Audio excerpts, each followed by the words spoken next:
এবং তোমাদের যে প্রয়োজন আছে সেটাকে তারা মিট করবে ডিসকাউন্টেড প্রাইসে। অর্থাৎ কারেন্টলি 10 টাকায় দেওয়া হচ্ছে, ওনারা এটা 6 টাকা 54 পয়সায় আমাদেরকে দেবে।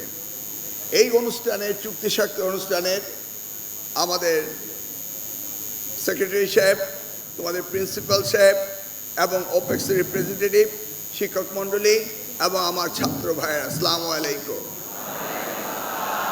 কেমন আছো?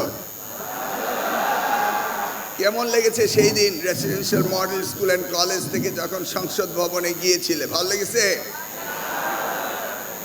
তোমরা যারা গিয়েছো ভাগ্যবান। মাননীয় প্রধানমন্ত্রী তোমাদের সাথে কথা বলেছে, ছবি তুলেছে, খুব ভালো লেগেছে না? কি শিখেছি সেই দিন আমরা? প্রথম, দেশকে ভালোবাসতে হবে, নৈতিকতায়, আদর্শ দিক, রিলিজিয়াস ভ্যালুস, ফ্যামিলি ভ্যালুস আমাদেরকে গুরুত্ব দিতে হবে, তাই না? দেশকে ভালোবাসতে হবে, লেখাপড়া ঠিক মতো করতে হবে, নিজের জীবনকে প্রতিষ্ঠিত করতে হবে, তাই না? দেখো, তোমাদের এই residential model school and college কত সুন্দর পরিবেশে। এই ধরনের অডিটোরিয়াম কি প্রত্যেকটি স্কুল কলেজে আছে? নেই। You are the privilege one. আমরাও তোমাদের কাছ থেকে চাচ্ছি এক্সট্রা অর্ডিনারি আউটপুট।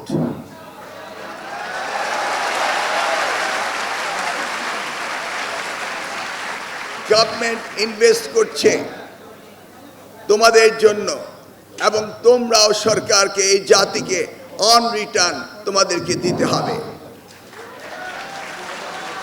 তা না হলে আমরা এদেশ, এই জাতি, আমাদের ভবিষ্যৎ প্রজন্ম, মাননীয় প্রধানমন্ত্রীর আগামীর বাংলাদেশ আমরা গড়তে পারবো না।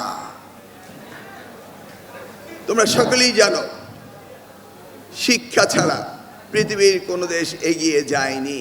গিয়েছে? সম্পদ অনেক দেশের থাকে। আফ্রিকায় কিন্তু গোল্ড অ্যান্ড ডায়মন্ড উৎপাদিত হয়, জাপানে কিন্তু ডায়মন্ড উৎপাদিত হয় না। হয়? কিন্তু জাপান হচ্ছে world wide exporter of diamond. তার মানে যারা উৎপাদন করে তারা কিন্তু ওয়ার্ল্ড ওয়াইড এক্সপোর্ট করতে পারে না। মেধা না থাকলে তাই হয়। আশরাফুল মুখলুকাত হিসেবে, সৃষ্টি সেরা জীব হিসাবে আল্লাহ আমাদের দেশে প্রচুর মানব সন্তান দিয়েছেন, দেয়নি? সেটাকে কার্যকরভাবে যদি আমরা উৎপাদনশীল, কর্মমুখী মানব সম্পদ আমরা তৈরি